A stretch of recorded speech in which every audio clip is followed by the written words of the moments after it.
There are so many times that I look back on and think I should have known he would never stay. I don't think I ever could have predicted that he would have left me at 38 weeks pregnant with our second child and a 2-year-old at home, but there were so many instances in the first 2 years of our eldest's life that I should have known. Strap in for a story time. One of them being when we were coming back off holiday. We might have gone to the Isle of Wight. It wasn't abroad.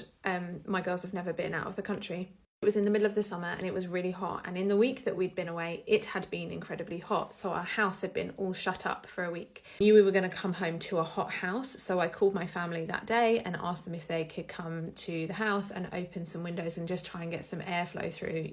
As we all have just experienced with this heat wave, you don't want to let the hot air in, but a house that literally has been shut up for a week is also going to be stiflingly warm.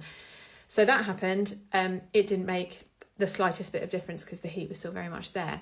So we'd been travelling back and got back quite late at night. And I think, if I can remember, it had been quite a stressful journey home. It would have been past her bedtime. And during that time, it was the summer she turned 1. And during that time, I would have been so regimented about her bedtime. So the fact that this baby was going to bed after her bedtime, like in the car, not at home, that was a real change of scene for me. I remember getting home late at night and opening the car door, like out of the air-conditioned car onto the street and being like, oh my God, it's still so hot, even at like 10, 11 o'clock at night. And she was hot and uncomfortable in the car, and coming in with her and I was holding her and the house was so hot. And her room, I've changed the rooms now, but her room was at the back of the house, which is south facing, and it gets sun in the summer from dawn till dusk, which is why it's no longer a bedroom, it's the playroom, because it's just insufferably hot in the summer.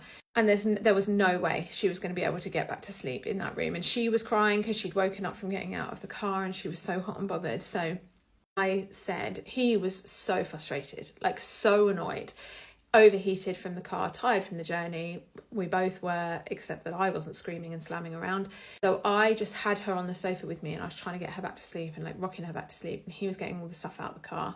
I said, I'm just going to try and sleep on the sofa with her. Like, I don't know what else to do. It's so hot. And he just stormed upstairs, just left me to it. But at least it was just me and her, and I was trying to get her back off to sleep, and I was pacing up and down here with her, trying to get her back to sleep. And he was obviously not very happy about that because he was trying to get to sleep upstairs but couldn't because she was crying. So he started stamping on the floor because the master bedroom is above the lounge. So when he was stamping on the floor, we were right below it. I don't know what he thought he was going to achieve by stamping on the floor, just letting me know he was annoyed, I think. It certainly wasn't